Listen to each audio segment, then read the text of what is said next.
Please welcome Craig Labovitz.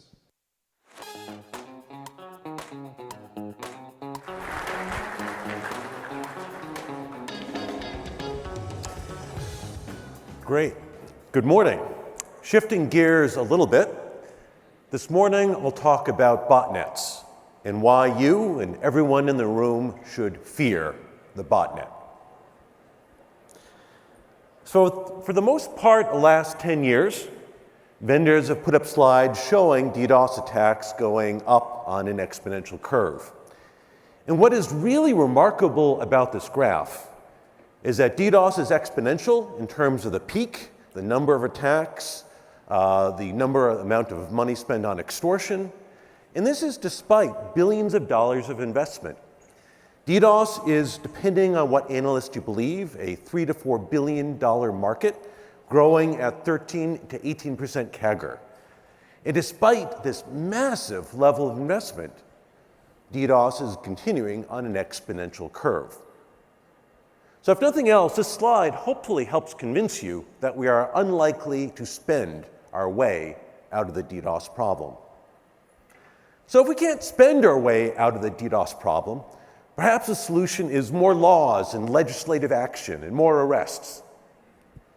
Last year was an absolutely banner year for DDoS arrests. Interpol, FBI, some 50 to 60 different black market, dark web booter sites were seized, arrested, really highly publicized raids, long jail sentences.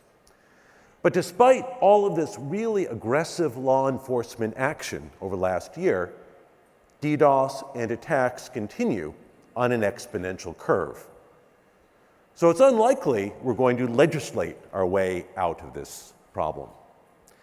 And part of the problem with the nature of the market is we have gone from a highly centralized market where it really was 50 to 100 Eastern European, Asian, dark hosting centers, websites, were really the majority of DDoS for the last 20 years. So very centralized. And in part of a reaction to the law enforcement takedowns of these centralized hosting centers, launching the amplification spoofed attacks, in part due to that botnets are increasingly, significantly more effective taking out enterprise networks. Many vendors have gotten really good at blocking spoofed traffic. The challenge with botnets is the traffic is no longer spoofed. It is real traffic from full Linux TCP/IP stacks, otherwise evades all of the spoofing protection. And it's also, as I'll talk about in a slide or two, it's about the economics. But botnets have always been part of DDoS. But in 2021, they were a really tiny part of DDoS, 3 to 5%. Over the last 2 years, and certainly accelerating with the outbreak of Ukraine-Russia hostilities, botnets have grown from a relatively small percentage of DDoS to certainly when you look at attacks against enterprises. Botnets are now the majority of bytes of all DDoS attacks to enterprise around the world. And they certainly are the majority of bytes in all these sophisticated attacks. These are large attacks using multi-vectors that typically are effective and complex for many vendors, many carriers to be able to mitigate. But I think the main reason, as I said a moment ago, is not a reaction to law enforcement, not a reaction to just technology, but really I think what is driving this absolutely rapid transition to botnets as a key security risk facing carriers is economics. So if you don't remember any other slide in this talk, I mean, all these slides are memorable, but this is a slide you should pay attention to, because I think this slide is the heart of the problem. For years, vendors would tell scary stories about the toaster, about the refrigerator that were infected and could attack you. And for the most of the last 20 years, those stories were just that. They were stories. There really wasn't a significant botnet problem at least from a DDoS perspective. But really, over the last 2 to 3 years, we have seen exponential growth in the number of IoT devices in the network. And sometimes, even the scariest stories sometimes have a way of coming true. So while I have never seen a toaster or a refrigerator, I do see HVAC systems, medical imaging systems, parking meters, and so many compromised enterprise consumer CPE and DVR, NVR, and cameras. So really exponential growth in the sheer number of IoT devices out there. And by the way, when there's 50 billion IoT devices, you don't need like 10% compromise to be a problem. When you have an exponential growth in 50 billion devices, even a small percentage of compromised devices is a really significant problem in the network. But the best way to understand any technology is not to focus on the technology. What you really want to do is understand the market. And largely due to the flood of available compromisable IoT devices, the market to launch a black market DDoS attack has absolutely cratered over the last 3 years. 2018, you could go to a black market website for about $1,000, $2,000, you could purchase a 100 gig attack. In 2022, this is now hovering around $20. So absolute cratering in the market due to the sheer number of compromised IoT devices available. But let's get a little more detailed. Let's go from a very high-level overview of the market down to something a little more tangible, a little more concrete. It turns out at the outbreak of hostilities between Russia and Ukraine last year, it wasn't just Russia and Ukrainian websites being attacked. The US government was attacked, including an example I'm showing of attack against US DoD, Defense Department infrastructure. Not the biggest attack we've seen, but this was give or take 800 gig to a tera, 200 million packets per second, and it came from 30,000, give or take, compromised IoT devices. Now, in the past, the US Defense Department, US carriers, mostly worried about attacks coming from other countries, from outside the network.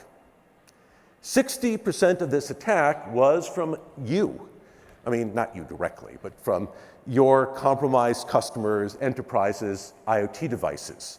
It was from US networks, with another 10, 15% from Mexico, LATAM, and Canada. And this attack, again, was challenging not only the size and scale, but this wasn't spoofed traffic. This was otherwise legitimate traffic, full TCP/IP stack, pegging the US Defense Department infrastructure. So let's drill down even further. I won't look at all 34,000 IPs with you today, but I chose one at random. So if you choose a random IP, you can connect to it. It is not password protected. As Nokia, we can't guess passwords, but this is directly accessible on the internet. If you connect to this IP, you get to see, this is a picture of the front door. It turns out, though I'm not showing it for privacy reasons, you can also see the parking lot, the break room, the lunchroom. And somewhat ironically, you can also see the security guard at the security desk watching the video camera feeds as well. So if you can connect to this camera, you can find out the model firmware number of this camera. And indeed, I circled the device information in red on the screen. Now, in the past, you'd have to do exploits, you'd have to test, you'd have to debug. In 2023, if you can identify a device, you can Google it. If you Google the device and the model number, you'll very quickly find out the common vulnerability, or actually the exploit. The exploit will describe in detail what the vulnerability is and how to do it. Now, in the past, when I used to do this stuff, you'd then take a couple weeks and try to write an exploit, and it was a pain. Conveniently, today, you can look up the exploit number, and you'll find a GitHub repository. And what's also remarkable about the GitHub repository is while the vendor isn't patching their firmware, this repository actually has several bug requests, pull requests, has been updated, commented on, and debugged to resolve issues with the actual exploit. So just as an example, the bar to actually exploit these millions of devices has absolutely dropped through the floor. And this is continuing as we see exponential growth in the number of these devices.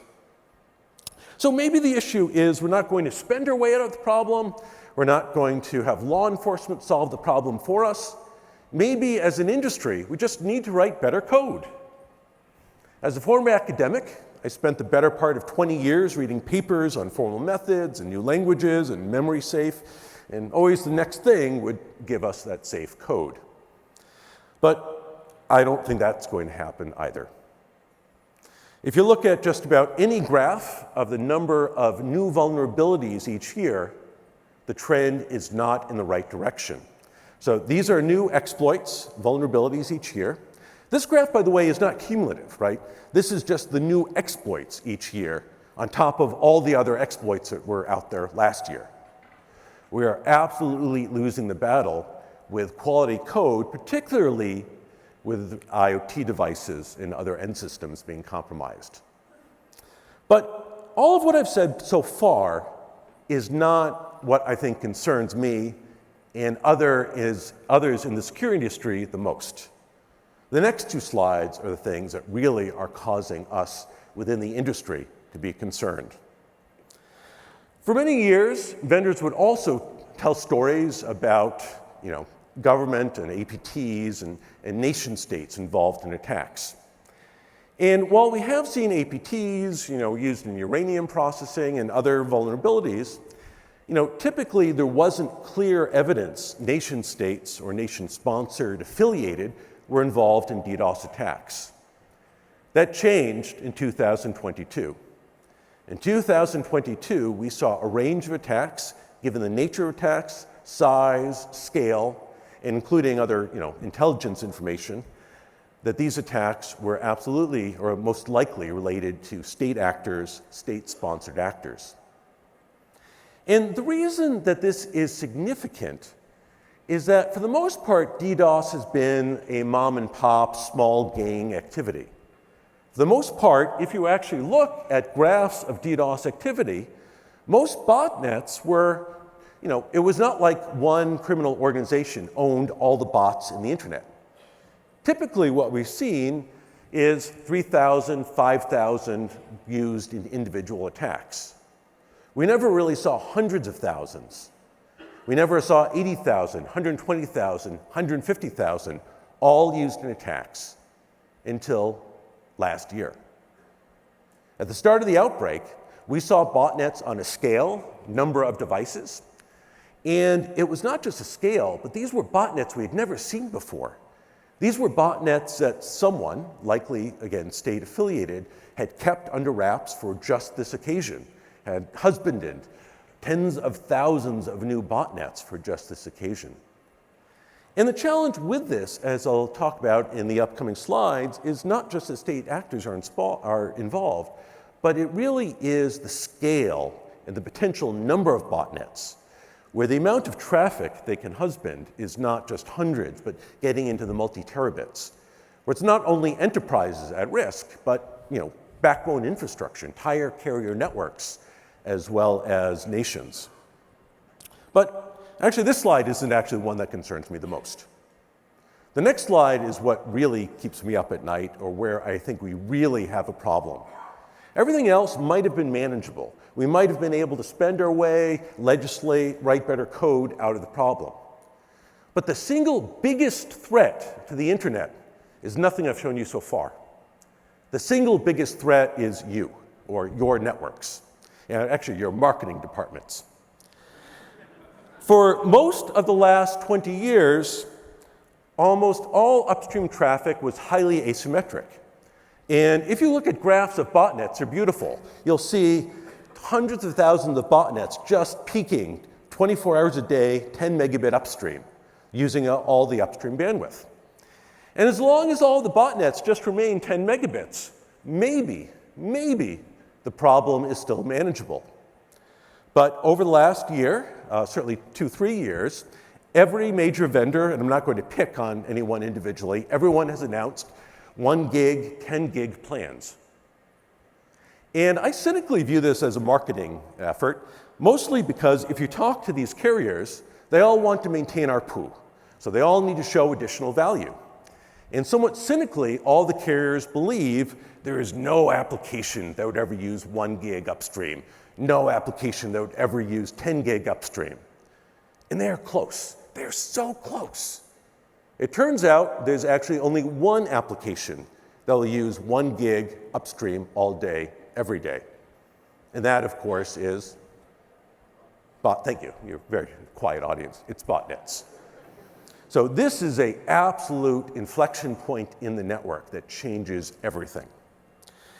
And the problem with 1 gig and 10 gig upstream is that it also shifts the nature of the problem. You know, as the DoD discovered last year, the threat used to be outside the country, used to be these Eastern European networks sending amplification spoof traffic. What we're starting to see, and just on the verge of these 1 gig, 10 gig rollouts, is the problem is inside the network. Problem is coming from within your markets. It is causing outages. We've seen carriers lose entire states due to attacks between their markets. It's coming from in the fixed mobile. It's coming from many more places in the network at much, much higher speeds. So before I talk about solutions, let me shift gears to just summarize where I think we are today. So today, we are an exponential curve. The scary stories of IoT devices attacking you are starting to actually become true. We see on a daily basis between 500,000 to 1 million active DDoS botnets. That's not all botnets. We're focused not on click fraud or others, but on DDoS. And if you actually look at the upstream capacity of all of these million botnets, you get somewhere in the range of about 100 tera. If someone actually controlled more than just a few thousand, but controlled hundreds of thousands, they would have 100 tera at their disposal to attack enterprise or even other countries. The scary stories we used to tell about nation states getting involved in DDoS almost certainly or very likely have become true in 2022. And if all of the above wasn't significant enough, all of you are about to weaponize all of these botnets and convert them from 10 meg to 1 gig or 10 gigabit connected devices. So really, really significant number of inflection points in the market. But let me tell you about the good news next. The good news is what are vendors doing? What is Nokia doing about this problem?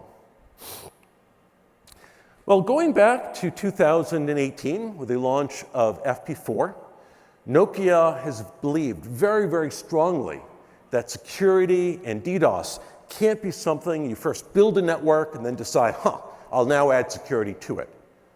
But that security has to be baked in to every line card, every router from day one. It is the only way to scale and match this problem in any technical and certainly economic solution that makes sense. So 2018, we announced FP4 support with lots of features built specifically for DDoS mitigation.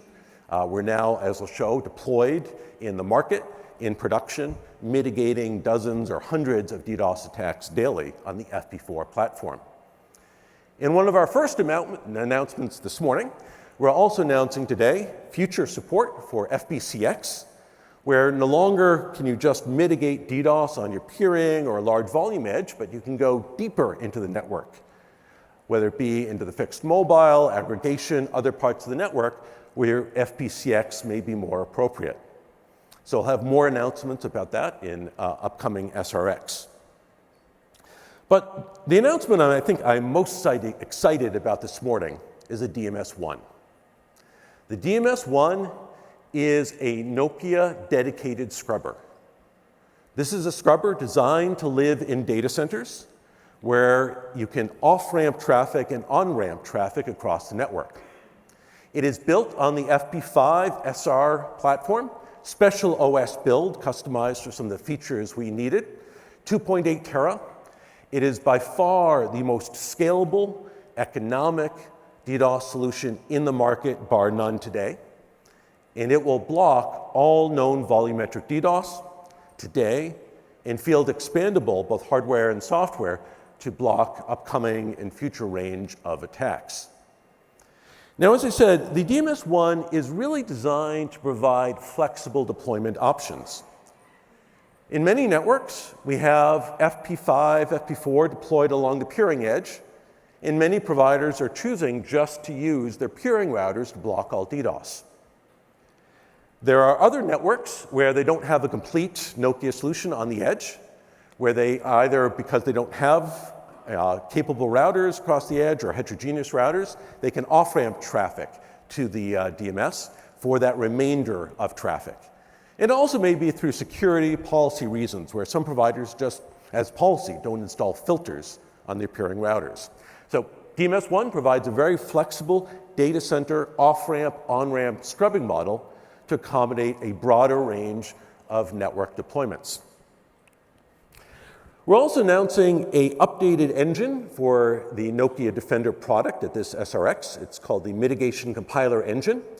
And really what we've done is we've spent a really significant time of building models that not only are trained on lots of different DDoS attacks, and 10,000 growing, but the compiler engine is aware of the target.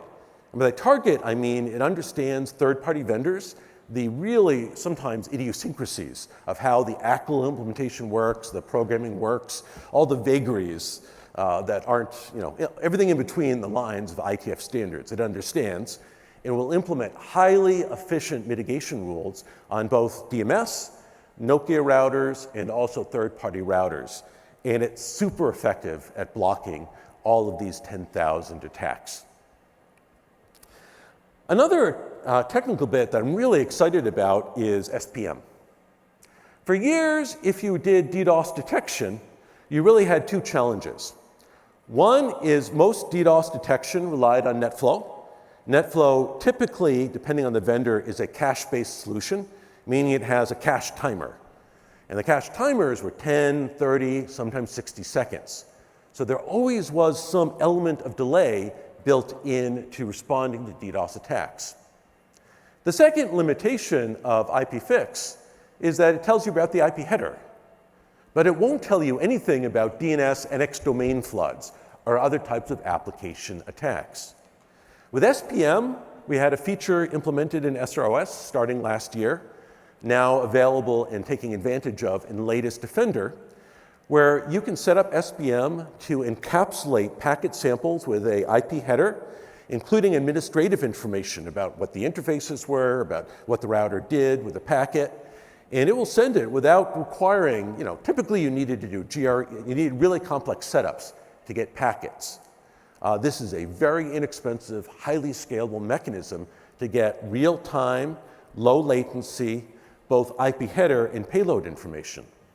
And the chief advantage for us is we drop the 30-second, 60-second latency in detection to an industry-leading sub 30 seconds, in some cases 1 second.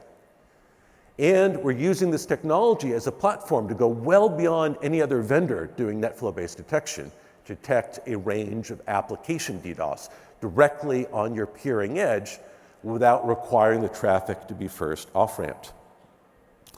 Finally, this morning, we're announcing GDTA.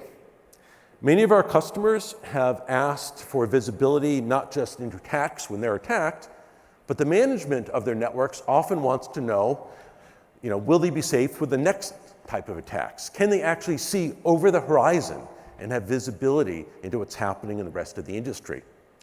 GDTA is a voluntary program where you can share anonymized information automatically about attacks in your network.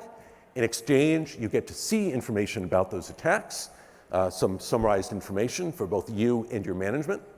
And we're also using this as a key component to make sure that our mitigation engine is always fully trained, super effective, on the latest generation of attacks. And ultimately, what is really cool for me to watch this transition and over the last 3-4 years from FP4 rollout to today is actually seeing all of this technology live production networks running. And while Nokia won't allow me to replay the DoD attack in any live network, yeah, lawyers, you know. But we do have the ability with a mix of different router vendors, live traffic, to replay the exact same attack in our lab through real routers, through DMS1. So this is a graph showing the traffic through the DMS1 with SPM enabled. You'll see that we got to the 800 gig level of the attack. And what's really cool is the attack was detected basically instantly. About within a second of the attack or less, we detected it, mitigation starts, and within about 3 seconds, the attack is fully mitigated. You'll see all the past traffic basically drops down to the original baseline. So really, really effective, really fast, and it just stops this DoD attack that other vendors struggled with. It stops this attack dead cold within seconds. But ultimately, listening to vendors is one thing. We always encourage you to listen to our customers. And while it is super hard to get customers to do press releases on security matters, we're trying. We obviously can provide references and happy to chat. But we do have some customers, and hopefully we'll have some additional press releases coming out this year. But for example, Telesilentro did a refresh of their routers. As part of that, they replaced another vendor with SR, and now are using Defender as their DDoS security mitigation solution. We have one of the largest networks in Europe that made an absolutely massive investment in data center third-party scrubbers. They wanted to maintain that investment. They had trained, they built a product on it, but they just couldn't continue the 40% growth in scrubber bandwidth. So they're now using us to cap that growth, continue using the scrubber, but really to cap or reduce the cost of their FPGA-based third-party scrubbing solution. And finally, I think the US is a little bit behind, but where we really see some of the real 1 gig, 10 gig botnet problem is in Asia. And in one large Asian provider, they had network outages, not due to attacks from outside, but from their 1 gig or higher connected botnet. So they brought us in to both mitigate and help to both detect and mitigate attacks from within their network going out. Actually, the attacks were attacking the US and China, so we were actually blocking the attacks within their network, as well as blocking the attacks going into their network as well. So we still have an afternoon of demos. We'd love to chat with you more about the technology. We are super excited about the technology. We're happy to show off the fastest detection in the market, responding to DDoS attacks within seconds through SPM and other technologies. We are happy to show off what is now some of the most accurate mitigation and detection in the market, bar none, to detect these range of different attacks. We'd love to talk to you about GDTA, about involvement and how you can not just be part of the problem, but help make the internet safer and help your peers and other networks. And then finally, we have an absolutely beautiful 2RU, FP5-based SR DMS1 sitting on a pedestal next to the booth. Love to talk to you about it, show it off, and talk about the capabilities. With that, I'm done with the presentation, but look forward to seeing you in the demo room or otherwise talking offline. Thank you.